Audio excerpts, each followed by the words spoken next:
We join the responding officers as they make their way into the store. The first thing you'll notice is how calm the environment is. Just another day at Target.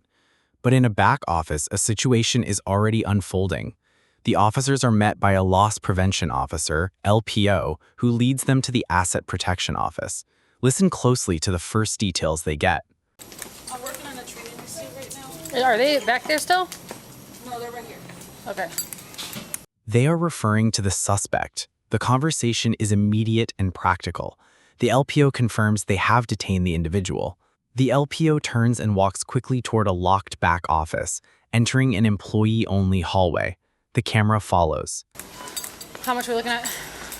More than 300. Okay. She ripped all the tags out.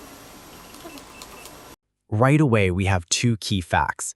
The amount is over $300, which in Illinois is the threshold for a felony retail theft charge. Second, the tags are ripped out. This is a classic sign of intent. It's much harder to argue you forgot to pay when you've been actively removing price tags. The officer now knows he's not dealing with a simple mistake. $1,000. Hello, how are you? Hi. Please working on it. Thank you. So this is Anaya. This is the info she gave me. She said she does not have an ID on her. The first complication arises: no identification. This is immediately suspicious. She's been in the store about 7 hours or so. She said she's waiting for someone to pick her up. She's visiting here. Okay. Hey guys. Hello. She said she doesn't live here. She's from India. She's with family. They're coming to pick her up still. 7 hours is a long time for a legitimate shopping trip. The officer listens intently, absorbing the details. A few times, so basically she's been in the store. We've been watching for at least 4 hours. She's taken a ton of merchandise, different kinds. We're getting a total right now for you. It'll be well over 500, I'm sure. No, it'll be more. You're right. The manager explains the extent of the theft. Hours of selection. The police are taking the information seriously. Yeah. And she put them all into big 3 reusable bags. And then she kept getting really close to the door. She'd stand there, she'd set her phone. About 3 times she did that. This action suggests an awareness of the situation. She wasn't simply browsing. She was waiting for a chance to leave. And then she came back into the store, kept shopping, and then eventually we just stopped her because she passed the first set of doors, went into the vestibule. We stopped her in the vestibule, brought her back here. At this point, the AP manager defines the legal moment of the theft, when she crossed that threshold. She's saying that she was still planning to pay for it. Okay, what do you guys want done? We're going to prosecute for resale theft and trespass. Okay. Target's policy is clear. They are seeking criminal charges and banning her from the store.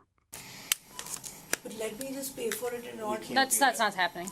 The officers begin to formally process her. She desperately pleads for a second chance to pay for the merchandise. So you don't have an ID on you or anything like that? No? No driver's license? No, I don't drive here also. 6041 repeating Okay. So you don't have any sort of Illinois ID, anything like that? I'm not from this country. Okay, well, there's a lot of people who aren't from this country but still have stuff. Yeah. Okay. You can hear the surprise in her voice as she realizes this is different from perhaps being given a warning or a simple fine. The officer isn't buying her story that her immigration status prevents her from having ID. Do you have a middle name? No. I can only do is I don't mind paying for it, everything, and then leaving. But No, cash. that's not happening. Can't do that. We lost that opportunity. Why can't I just Yeah. pay for it? Yeah, Because- we're way past that. You committed a felony. The officers are firm. She made her choices, and now she faces the consequences. They have evidence she tried to bypass the checkout line entirely. She continues to try to use the emotional appeal of embarrassment, suggesting she's being treated unfairly. But if I'm paying for it, what is the harm? It would have been fine if you didn't leave, right? You would have had that opportunity to pay, but because you left the store, at that point you chose to not pay for it. And we can't go back. That already happened. So now how do you order it or what do you do? You can't come back to Target. You can go to Walmart or Meijer or Kohl's or... This is a crucial legal definition of theft. She crossed the point of sale. I'm not taking anything. I'm ready to even pay for it. Does not work like that. I don't know why you keep saying the same thing over and over again. So what do you want me to do? I just want you to be quiet for right now. The woman keeps cycling through the same argument, hoping for a different outcome. It's clear this line of defense isn't going to work with law enforcement. The officers demand identification again. Where do you live? India. Negative.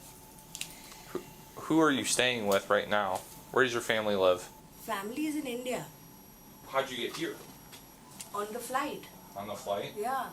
So you're here by yourself? Yeah. Okay. They let you fly over without a passport? Of course I have one. You have a passport? Is it with you? It's on, how do I carry the passport and roam around? Okay. Let's see your passport. I don't have a passport right now. Listen, I don't want to get into any trouble. Yeah, it's too late for that, girl. Pull up your passport. Too late? Do you think they are being too harsh? She still thinks there's a way out if she pays, but they just called it a felony, and that is going to court. What are your thoughts on her persistent refusal to show them identification? Should they simply let her pay and go, or should she face the music? Pull up your passport. For what? What do I do? Okay, so you can pull up your passport now, or we're going to take you back to the station and you can pull up your passport there. Please don't, I'm really... It's too late. Can you please just pull up your But passport? you promised me that nothing is going to happen. I did not promise you anything. Of course you said that nothing, once we do this thing, you can leave. No, I said as soon as we're done with our reporting, we'll try to get you out of here as soon as we can. Yeah, you said you will I did just... not... You won't be allowed to... We're not going to fight with him. We're not arguing. We're not going to fight with him. The situation intensifies. She's refusing to let them simply walk out, believing they owe her a final option to pay. She claims they promised her no police action. The AP manager explains she'll have to go to the station to be processed. It's too late. So what do you want me to do? I need you to pull up your passport. I need to see Okay. valid identification for you. And then? And then you will be going back to the station with us. I need to see your identification. Please don't take me to the station. That's simply not going to happen. You don't get to have that choice anymore. Listen, please don't embarrass me, ma'am. I think your own choices are going to embarrass you. It has nothing to do with me. So what do I have to do if I have to? What do you want me to do? You are... If you're good. A cold but straightforward assessment. They are the police, and she chose a course of action that led to this situation. So I'm really sorry. I'm ready to pay for this. Again, I understand that you're sorry. I know you're ready to pay for it now, but you didn't want to pay for it then. So I need you to give me your identification, please. I'm really sorry. She keeps going back to being sorry, but we've all seen the footage. Should officers be more understanding given that she seems genuinely regretful? Or is it a case of simply being sorry she got caught? Cast your vote now and let us know. So what do you want me to do? Passport, please. Thank you. So what are all those other things that you were just swiping by? No, that's all Indian documents. I don't have I can show you my license here. Your license? Okay. After much prodding, she finally shows them a picture on her phone, but it only raises more questions. The officer had written down the name Anaya Avlani, which is what she initially provided. So who's Jamisha? Me. And this is who's Anaya? This is my name also. But this is my Jamisha Avlani. You can see my picture. Okay. This is me. Okay, so this is not your first name. No. Okay, that's nice. And there it is. The first name she gave was a lie. Her real first name is Jamisha. This is a critical turning point. Lying to the police about your identity immediately destroys any credibility you might have had. It suggests you're trying to hide something, perhaps a criminal history. Lying about your name to the police is a bold move. Why do you think she did it? Do you think she has a prior record, or was she just panicking? What would be going through your mind as the officer in this situation? All right, here's where the evidence becomes undeniable. The asset protection manager is showing the officers the security footage, walking them through the suspect's exact movements. This is the moment where any claim of a misunderstanding starts to fall apart. A few times she came up and stopped right here. I think she was seeing if it would beep or not. I don't know. And then she went back in, grabbed more stuff, came back, stood out here, went back, grabbed more stuff. Understood. And then the last time she went all the way around, came back behind the greeting cards, and did one of these things. So. When you do that, Did it beep then?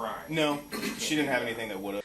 The manager is painting a clear picture of calculated behavior. He's describing how she tested the exit multiple times, almost as if she was checking for security sensors before making her final move. She's not just aimlessly wandering, she's probing the store's defenses. They don't want any of that. They want you here. That's why we're talking, and we're not going to take any money from them. We're not going to take any money from you. Okay? we have paperwork that we got to do here, and then we have paperwork that we have to do back at the station. The officer lays it out plain and simple. The moment for payment is over. This is now a criminal matter, and the store has handed it off to the police. His tone is calm but firm. He's trying to get her to understand that the process is now in motion and cannot be stopped by simply paying for the items. The officer is drawing a clear line in the sand. At this point, do you think the suspect understands the gravity of the situation, or is she still hoping she can talk her way out of it? Don't take me to the station, yeah, please. How will I go back? They were going to pick me up somewhere from Target. Okay, we can call somebody once you get back there. Okay, once we get back there, it's a lot of paperwork. All right, sometimes it's dependent. You know, if we do our paperwork, sometimes you can leave. Okay, once our paperwork is done, then you leave. Then you can call somebody to pick you up from the station, which is not. I don't want anybody to pick me up from the station. Then you can call an Uber. Then you can call an Uber and have someone else pick you up. If you don't want anyone else picking you up from the station, then you have to call an Uber or somebody, because you got to get out of our custody somehow. So you're not going to have to go anywhere tonight. You'll be able to go home, but you can go somewhere, wherever you want to go, but somebody else is going to have to come pick you up. The reality of being taken to the station begins to sink in, and her desperation escalates. They're offering her practical solutions for after she's processed, but she's not hearing it. All she hears is going to the station. Her main concern seems to be the embarrassment of having someone pick her up from jail. And be there for how long? Until we get the paperwork done. Sometimes it's maybe an hour. First of all, not from this country. If I'm not carrying money or something, it's a different thing. I have money to pay also. Okay. He explained that to you. I'm sorry that you're from a different country, but like you said, you're not allowed to steal in India either. Most places do not really appreciate thieves. Of course, you don't. If you walk out and if I walked out and I ran away, yet I'm just coming. He came running. I was like, "What's happening?" I was on a call. Where are these people? I don't mind paying for it. A fascinating argument here. She's essentially saying that since she didn't successfully get away, the crime wasn't complete. It shows a fundamental misunderstanding or a deliberate misinterpretation of the law. She's caught, so in her mind, she should just be able to rewind and pay. She's making a distinction between attempting to steal and succeeding. Does that argument have any merit in your eyes, or is the intent to steal the only thing that matters? He should have just told me, "Ma'am, you're going. Can you just finish paying for it?" I was on a call. I would have finished it. We are now in a conversational stalemate. She repeats her offer to pay, and the officers continue to tell her it's not an option. Now she's shifting blame to the loss prevention officer, suggesting he should have just reminded her to pay, as if she were a distracted shopper instead of a theft suspect. It's an incredible attempt to reframe the entire event. Walmart Can best deals. I buy the stuff? No. And No. You're not buying anything. You're not welcome here. You're not welcome to make purchases here. No. They don't want your business. Oh, just kidding. We have the receipt. What's the total amount? 1,500 or 13 before tax. 1396. I don't mind paying that. Stop. The officer's one-word command says it all. The discussion is over. The sheer amount, nearly $1,400, seals her fate. It's impossible to argue this was a small mistake. It's time to go. The suspect, now understanding that arrest is inevitable, has one last concern. Hey, please don't Stop. do this. Don't resist. Please. It's not going to go well for you. But why? Just stop. We explained it to you. Okay. When you take things without permission, that's a crime. But Okay. what do I do now? For how long is it going to be? Hang on. Huh? Okay. Just hang on. Okay. It's probably going to be 1, maybe 2 hours. Okay. It depends on how quick the paper process works. Please, I'm requesting you. The moment she feels the handcuffs, she completely loses her composure. The officers have to use force to control her. The back and forth continues all the way to the squad car and at the station, with her repeating the same arguments, and the officers, with remarkable professionalism, repeating the same facts.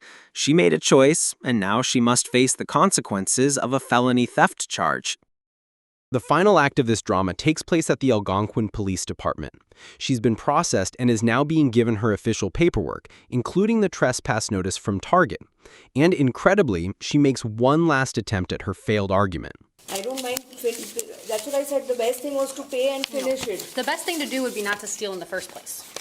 That would be the best thing to do. Of course, if I would have run away, it was a different thing.